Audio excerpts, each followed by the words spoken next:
Nous parlons de notre thème, l'obéissance qui agit. Alléluia. Et ce soir, nous allons aller dans la parole de Dieu pendant quelques minutes et nous allons prier. Pour ne plus perdre le temps, parce que nous n'avons pas perdu du temps. Alléluia. L'obéissance qui agit. Nous bénissons Dieu pour les enseignements qui se sont déjà déroulés et le pasteur nous a parlé d'une obéissance prompte. Combien se rappelle encore de cet enseignement? Lorsque Dieu nous parle, nous devons agir directement et pas attendre. Alléluia. Nous devons savoir que pour que notre obéissance soit agissante, elle doit être basée sur la parole de Dieu. La vraie, l'authentique obéissance se base sur la parole. Les gens actuellement vivent une vie spirituelle de supposition. Nous pensons comme si, alors que nous ne devons pas penser comme si. Mais nous devons avoir la parole sûre, sur laquelle nous basons nos croyances. Alléluia. Quand la parole n'est pas engagée, votre obéissance n'est pas vraie. Alléluia. Lorsque la parole de Dieu n'est pas la base sur laquelle vous croyez, vos actions ne seront pas correctes. Vos actions ne seront pas vraies. Et votre obéissance ne sera pas vraie. Mais pour avoir l'obéissance vraie, il y a deux facteurs majeurs que nous devons considérer à partir des Écritures pour nous donner une base de l'obéissance qui répond aux critères de Dieu, qui répond aux normes divines pour que le Seigneur se mette à agir dans notre vie. Lorsqu'on fabrique une voiture, on ne les lance pas directement sur le marché. La voiture doit passer les tests qu'on appelle les tests Sigma. Quand la voiture atteint le 6e niveau du test Sigma, cela veut dire que cette voiture a été testée, approuvée, qu'elle peut maintenant être exposée ou lancée sur le marché pour qu'elle soit vendue. Il y a des facteurs qu'on tient compte par rapport pour se rassurer que réellement cette voiture est prête pour être mise sur le marché. Nous aussi, étant enfants de Dieu, il y a des facteurs spirituels que nous devons mettre en place pour tester réellement si notre obéissance, elle est prête à agir. Vous savez, il y a des gens qui ont des théories ou des rhétoriques en disant que j'ai marché avec Dieu autant d'années, mais je n'ai rien vu. Avez-vous marché selon les normes de Dieu ou avez-vous marché selon ce que vous attendez autour de vous? Vous savez, beaucoup mènent la vie chrétienne environnementale et non la vie chrétienne biblique ou de la parole de Dieu. Ils n'entendent plus ce que les autres disent. Ils n'entendent plus ce que YouTube dit. Ils n'entendent plus ce que TikTok dit, ce que Facebook dit. Mais ils n'attendent pas ce qui vient de la parole pour le mettre en pratique. Ils pratiquent ce que la société dit et non ce que la parole de Dieu dit. Tant que vous ne pratiquez pas ce que la parole dit, vous êtes à côté de la plaque. Et Dieu ne peut pas se manifester. Est-ce que nous sommes là? Alors, le premier facteur que je vais parler ce soir, c'est l'instruction. L'instruction est le premier facteur majeur, important, pour tout celui qui veut composer son obéissance, afin de se lancer sur les marchés de la prospérité, avant de se lancer sur les marchés pour vivre les merveilles, comme notre thème du mois le dit. L'instruction est très important, ou je dirais le commencement de toute obéissance. Alléluia. Dans Proverbe 4, verset 1, la Bible déclare ceci. Mon fils, je lis la version Olive. Écoutez mes fils, l'instruction d'un père et soyez attentifs pour connaître la sagesse. Écoutez mes fils, l'instruction d'un père. Ce Ceux qui ne sont pas attentionnés aux instructions de Dieu ne peuvent pas avoir une vraie obéissance. La vraie obéissance commence par la recevabilité ou la réception des instructions de Dieu dans notre vie. Tant que vous ne recevez pas les instructions contenues dans la parole de Dieu, vous n'êtes pas prêt à manifester la vraie et l'authentique obéissance. Tout commence par les instructions. Vous savez, dans les domaines de l'aviation, on n'appelle pas ceux qui enseignent les professeurs, mais on leur appelle les instructeurs. Et chaque pilote, avant tout vol, il doit faire toujours le même exercice. Suivre les instructions à la lettre. Pourquoi? Parce que s'il ne suit pas les instructions, il est probable qu'il y ait crash. Voilà pourquoi ils sont à deux pour vérifier chaque instruction dans l'aviation. Si vous désobéissez aux instructions, vous risquez de perdre votre vie. Les enfants de Dieu veulent avoir les choses de Dieu, mais pas promptes à être attentifs aux instructions du Seigneur. Mes fils, soyez attentifs à mes instructions. La parole de Dieu est un livre rempli des instructions de Dieu. Nous ne cherchons pas les instructions dans la prière. Nous ne cherchons pas les instructions auprès d'un prophète. Mais nous avons avec nous les livres des instructions pour nous donner les schémas de notre vie. Au verset 10 du même chapitre, Proverbe 4, verset 10. Écoute mon fils, écoute mon fils. Écoute mon fils. Non prie mon fils, mais écoute mon fils. Et reçois mes paroles. Et les années de ta vie se multiplieront. Écoute mon fils. Non seulement écoute, mais reçois ces instructions-là. Reçois ces paroles-là. Ainsi les jours de tes années se multiplieront. Beaucoup meurent jeunes par manque de la recevabilité des instructions du Seigneur. La parole de Dieu ne peut jamais mentir. Quiconque reçoit les instructions du Seigneur est candidat à la multiplication des années. Les instructions de sa parole. Et lorsque vous recevez ces instructions, verset 12, il dit, si tu marches, ton pied ne sera point gêné. Et si tu cours, tu ne chancelleras point. Tout pilote qui obéit aux instructions arrive toujours à destination. Et toi, tu arriveras à destination dans le nom de Jésus. Mais la recevabilité des instructions, de la parole de Dieu, conduisons-nous notre vie selon que nous le pensons ou nous la conduisons selon que la parole de Dieu le dit?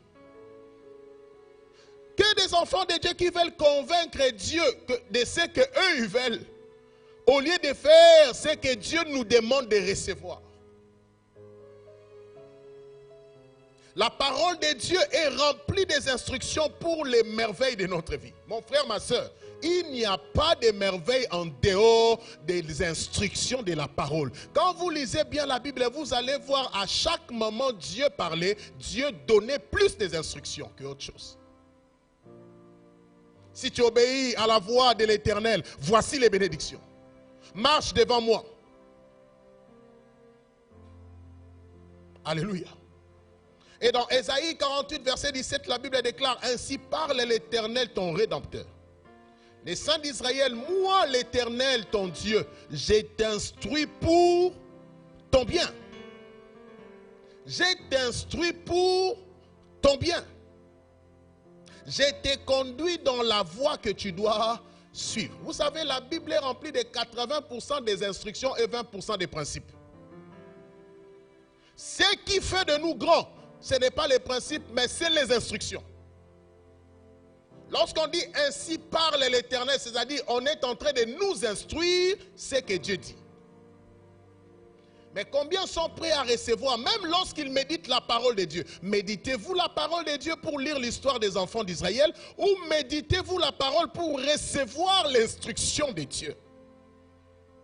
L'obéissance commence par la réception des instructions. Donc, s'il n'y a pas les instructions découlant de la parole de Dieu, vous n'avez pas une base sur laquelle vous allez poser votre obéissance. Est-ce que vous êtes d'accord? Alléluia. Alléluia.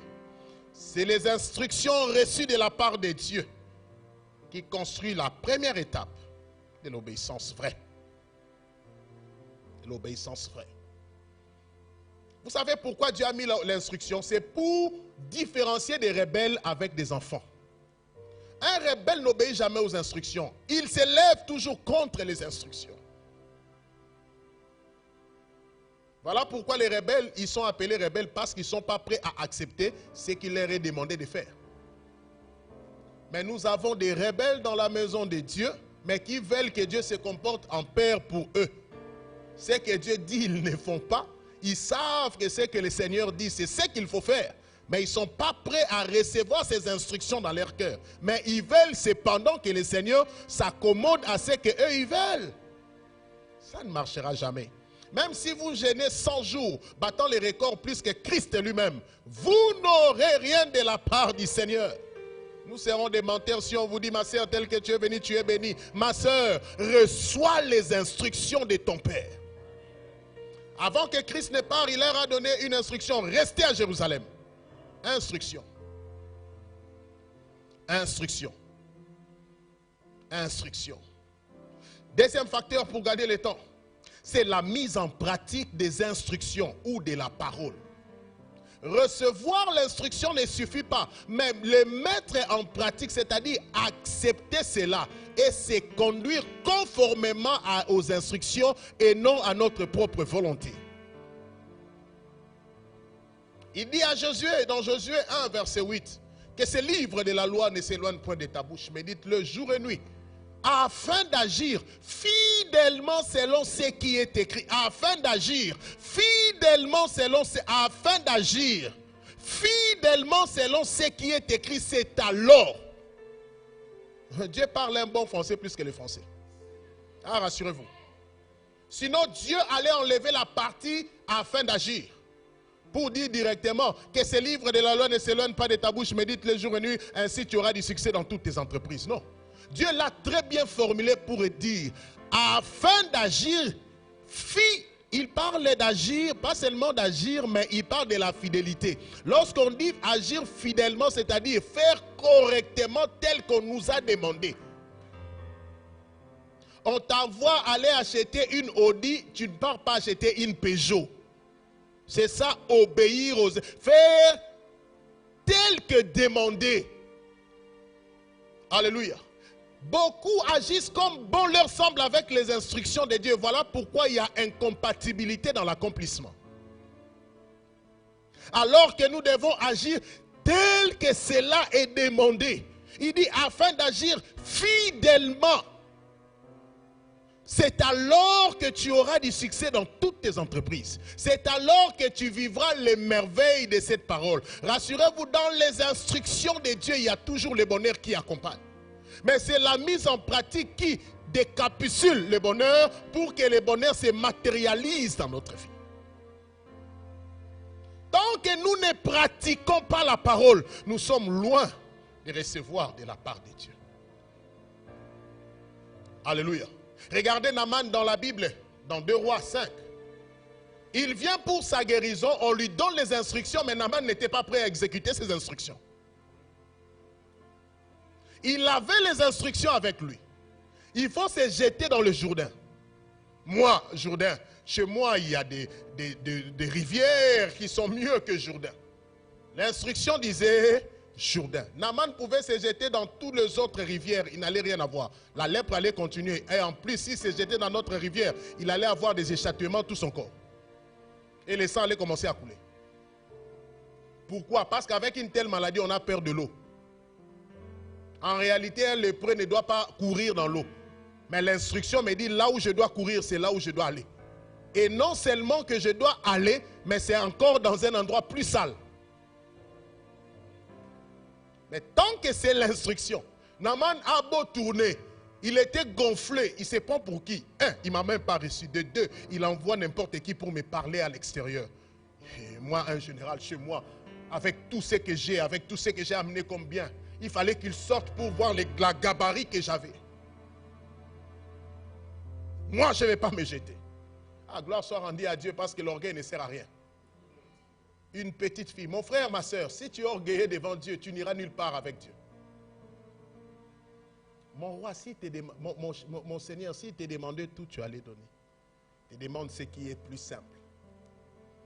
Tout ce que Dieu nous demande de faire, il sait que nous avons la capacité de les accomplir. Quand Dieu te dit d'abandonner ces péchés-là, c'est parce que Dieu sait qu'en toi, il y a des capacités d'abandonner et de vivre avec lui. Dieu ne te demandera jamais ce qui est au-delà de tes forces. C'est quand Naaman a obéi à l'instruction qu'il a obtenu sa guérison. Il avait l'instruction avec lui. Mais rien ne se faisait avec l'instruction. Vous savez, une instruction non exécutée n'est que du vent. Voilà pourquoi nous avons des fidèles remplis de connaissances de Dieu, mais mais manquaient de l'expérience de Dieu. On n'expérimente pas Dieu dans la connaissance, on expérimente Dieu dans la marche. La marche veut que ça soit la pratique. Voilà pourquoi dans Psaume 84, c'est 84, oui, c'est 72, 74, mais là, c'est 84. Moi, je suis un Belge. Verset 8, leur force s'augmentait au fur et à mesure qu'ils marchaient pour se présenter devant Dieu à Sion. L'expérience avec Dieu ne vient pas par la connaissance. Mais l'expérience avec Dieu vient par la connaissance appliquée. Tant que la connaissance n'est pas appliquée, vous n'aurez aucune expérience avec Dieu. Regardez dans la noce de Cana, dans Jean 2, je suis dans le verset, je crois 5. Il n'y avait plus de vin. La mère de Jésus, comme elle était tellement sûre de son fils, il vient, il lui dit, Jésus lui pose la question, qu'as-tu avec moi, femme? La mère a compris que Jésus n'était pas content, mais au moins il a dit à ces gens-là, faites tout ce qu'il vous demandera de faire. Donc il vous donnera les instructions certainement. Mais après ces instructions-là, exécutez cela. Moi, il m'a chassé. En réalité, Jésus avait chassé Marie. Qu'as-tu mère avec moi? Marie, pardon. Si Marie était une maman congolaise, vous savez comment Marie allait agir? Et Mbadi. Et moi je pars. Mais faites tout ce qu'il vous demandera de faire. Marie n'a pas dit écoutez tout ce qu'il vous dira. Mais faites. Tant que vous ne faites pas, tout ce que vous entendrez de lui ne vous servira à rien. Voilà pourquoi ces gens-là, ils n'ont pas usé de leur intelligence. Mais les paroles que Marie avait dites ont tellement bouillonné en eux qu'ils ont exécuté sans réserve. Pourquoi? Parce que c'est anormal de mettre l'eau dans des citernes où on se lave les pieds et que le vin en sorte. Ce n'étaient pas des hommes insensés. Mais ils savaient que si, tel qu'on nous a demandé de faire là, pourquoi seulement à lui que la dame s'est référée? C'est que la dame connaît ses potentiels. Allez puiser l'eau, il court. Mettez dans des citernes où on lave les pieds. Ah, ici on lave les pieds, mais mettons seulement comme il a dit. Prenez. Mais c'est de l'eau, non? On amène. Vous savez quand est-ce que c'est devenu le vin? C'est quand le monsieur a commencé à boire. Ce n'était pas avant. Si c'était avant, c'est lui qui a apporté, il allait déjà s'enivrer. Mais l'instruction, souvent lorsque nous pratiquons l'instruction de Dieu, ça semble comme si nous avons perdu la raison. Surtout au milieu des hommes, ils nous verront comme si nous avons perdu la raison. Mais toi, tu es une belle fille, tu sortais avec ces messieurs-là, ils t'ont donné tout, mais comment tu arrêtes? Regarde comment tu n'as même plus pour mettre les make-up. Dis-leur, moi je mets du make-up spirituel. Ça embellit mieux que les make-up de Kiko.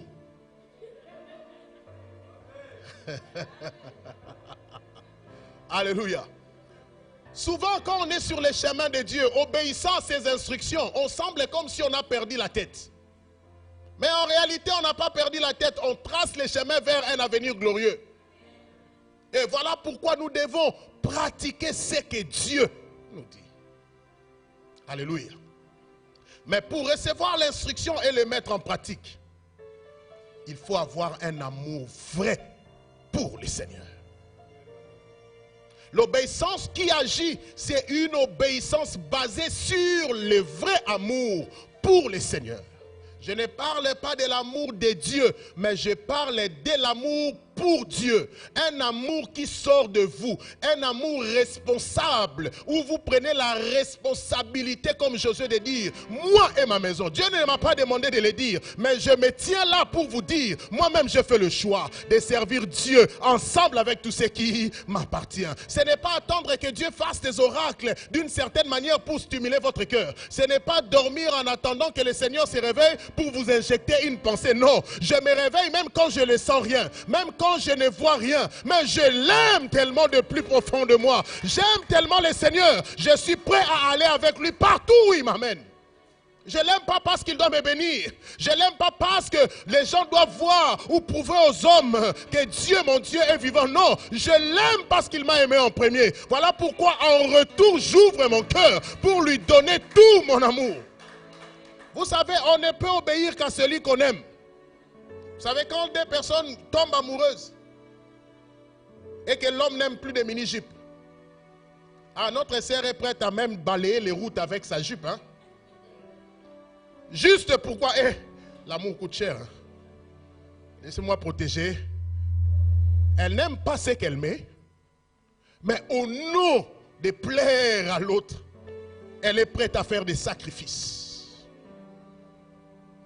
Les sacrifices là, ce n'est pas qu'on l'oblige. Mais les paroles qui sont sorties de la bouche de cet homme là, moi j'aime pas de mini-jupe. Elle-même, elle rentre à la maison. Demain, Zara le voit. Hachem le voit. Il change son accoutrement.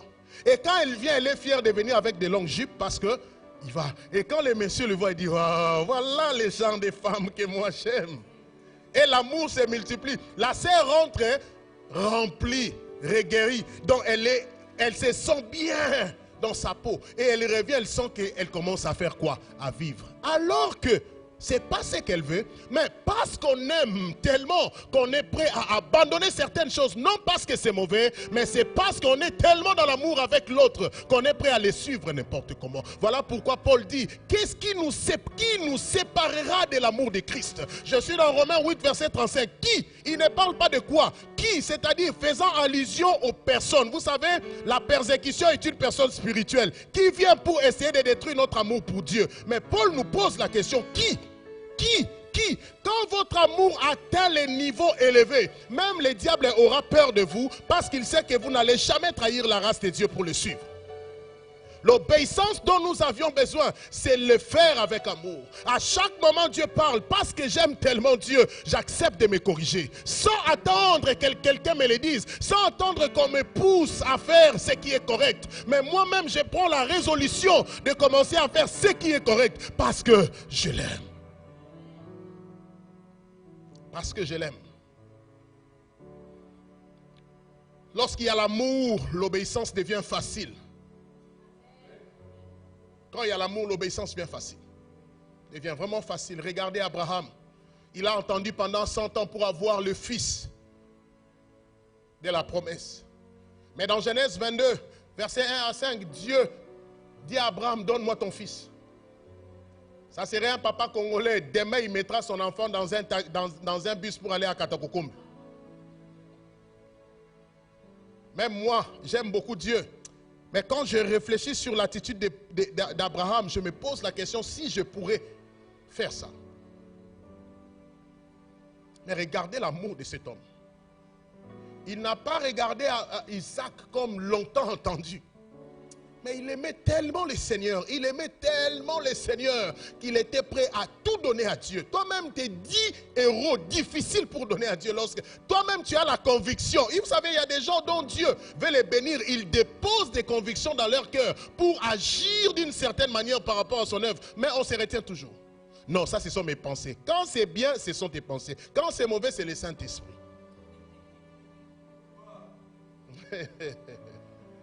Alléluia. Abraham n'a pas regardé. J'aime l'attitude d'Abraham. Il n'a même pas consulté Sarah. Je pense le matin quand il s'est réveillé, Sarah dit, mon amour, mon chou-cœur, mon abra-cœur.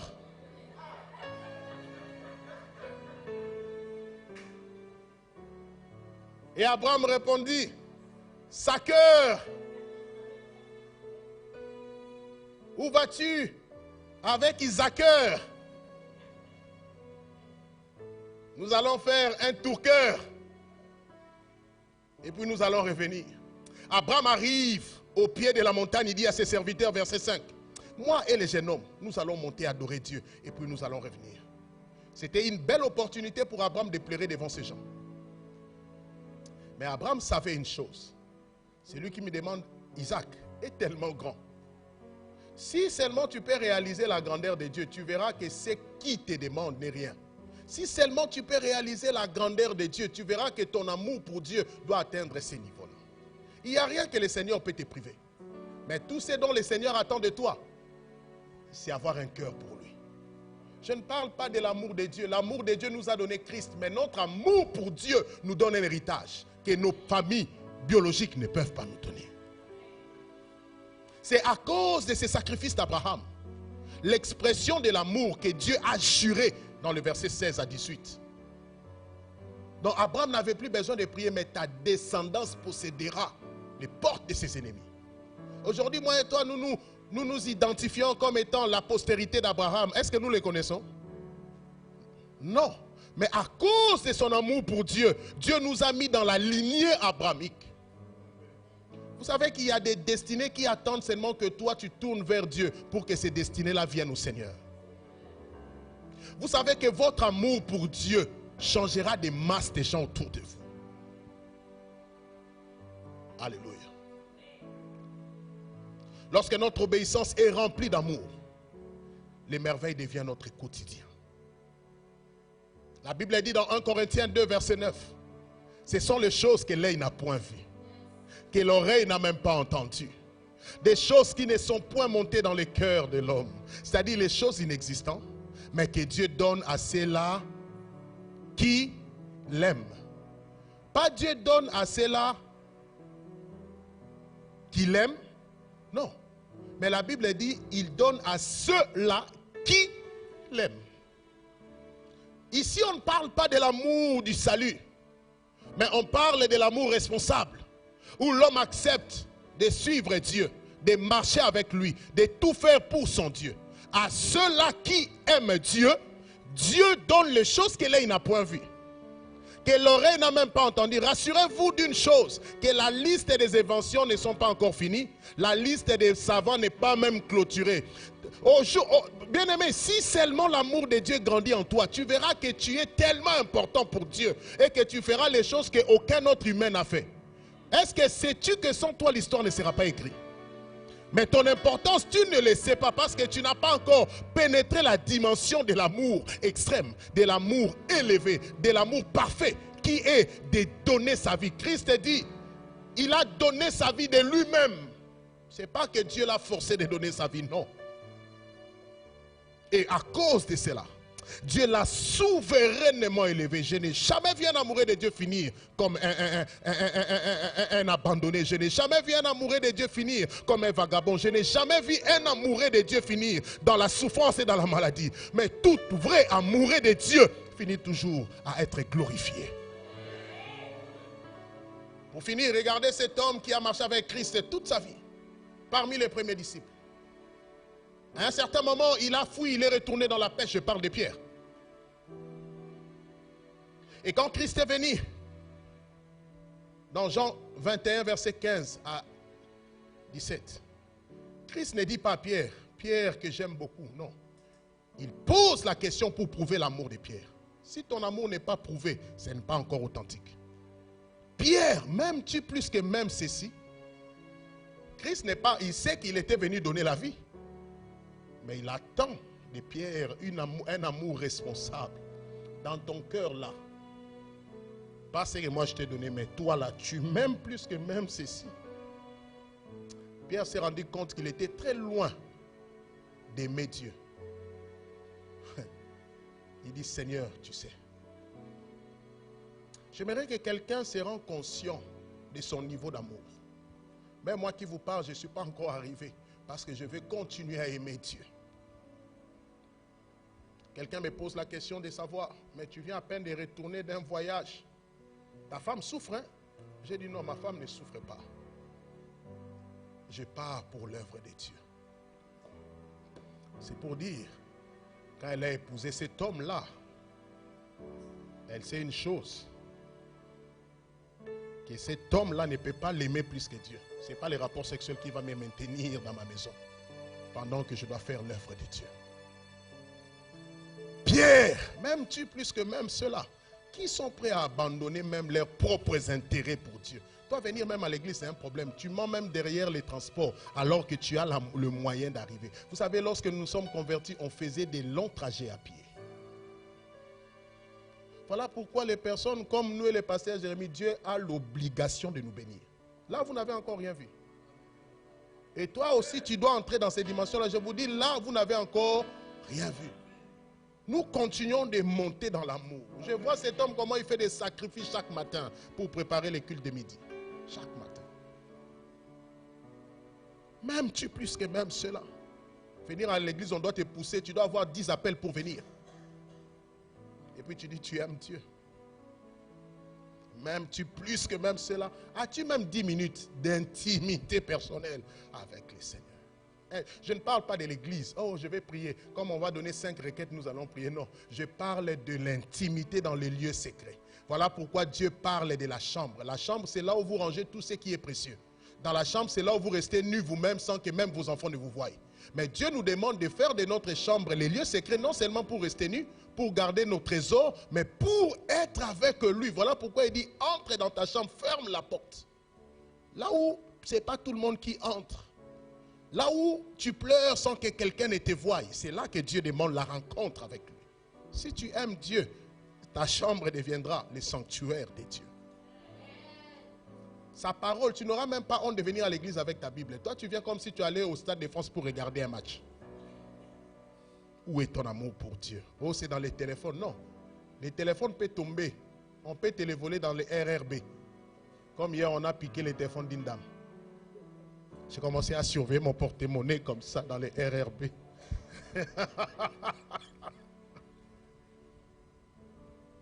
Et ce soir, Dieu nous pose la question de savoir. Nous l'aimons? Sommes-nous prêts à obéir? Nous savons que ce qu'il faut faire, c'est ça. Pourquoi ne le faisons-nous pas? C'est parce que nous sommes tellement tournés au monde que Christ réellement n'a pas une place. J'aimerais ce soir prier avec toi. Je vais nous demander de nous tenir debout. Oui, prends tout, Seigneur. Chante avec conscience. Oui, prends tout, Seigneur. Entre tes mains, j'abandonne tout ce que je prie. Oui, prends tout. Oui, prends tout, Seigneur Jésus. Oh, entre tes mains, j'abandonne tout ce que... Élève ta voix à Dieu, renouvelle ton amour dans mon cœur. Seigneur, ce soir, je vais t'aimer plus qu'avant.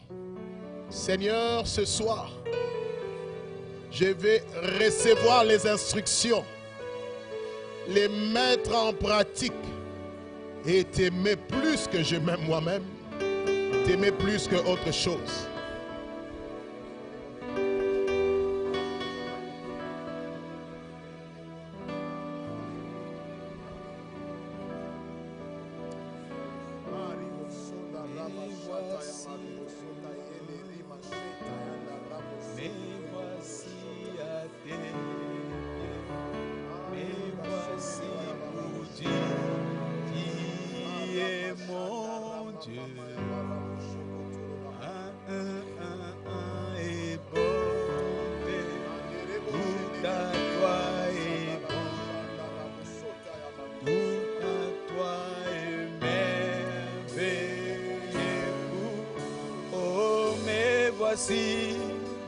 voici, oh Jésus, voici à tes pieds, me voici.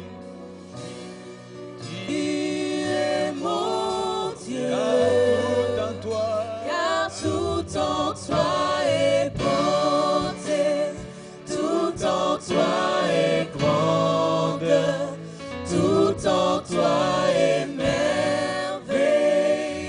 pour moi. Me voici pour louer, me voici à tes pieds, me voici pour dire, tu es mon Dieu, car tout en toi est bonté, tout en toi est grande, tout en toi est merveilleux pour moi. Je ne pourrais imaginer le prix payé pour mon péché. Je ne pourrais imaginer le prix payé pour mon péché. Je ne pourrais imaginer le prix payé pour mon péché. Je ne pourrais imaginer le prix payé pour mon péché. Mais voici. Alors, cet amour,